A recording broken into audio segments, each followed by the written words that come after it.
Assalomu alaykum. Men Habibozada Sharof Rashidov nomidagi Samarqand davlat universiteti Urgut filiali talabasiman. Bugun biz sizlar bilan tarbiya jarayonida oila, mahalla va ta'lim muassasasining o'zaro hamkorligi mavzusini ko'rib o'tamiz. Bu mavzuni men 3 ta rejaga bo'lib oldim. Birinchi rejam tarbiya jarayonida oila, mahalla va ta'lim muassasasining o'rni va ahamiyati. Ikkinchisi ularning o'zaro hamkorligi shakllari va yo'nalishlari. Uchinchisi hamkorlikning samaradorligini oshirish va yo'llar tajribalari.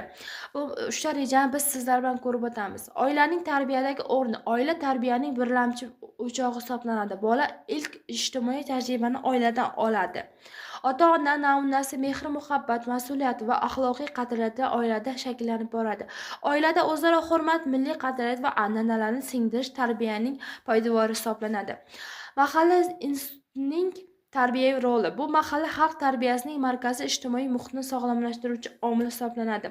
Mahalla posboni, ayollar maslahatchisi, yoshlar yetakchisi kabi tizimlar orqali tarbiyaviy ishlar olib boriladi.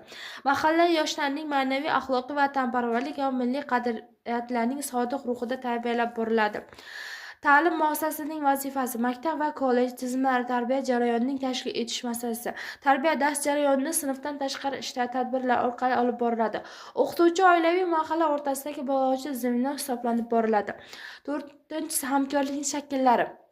Ota-onalar yig'ilishi, mahalla bilan hamkorlikning kengashishlari, tarbiyaviy tadbirlar, proaktiv uchrashuvlar, birgalikda ijtimoiy loyihalar olib boriladi. Masalan, yoshlar daftari, mahalla maktabi, oila uchlik tizimi, mehr daftarlari va loyihalari kabi hisoblanib boriladi.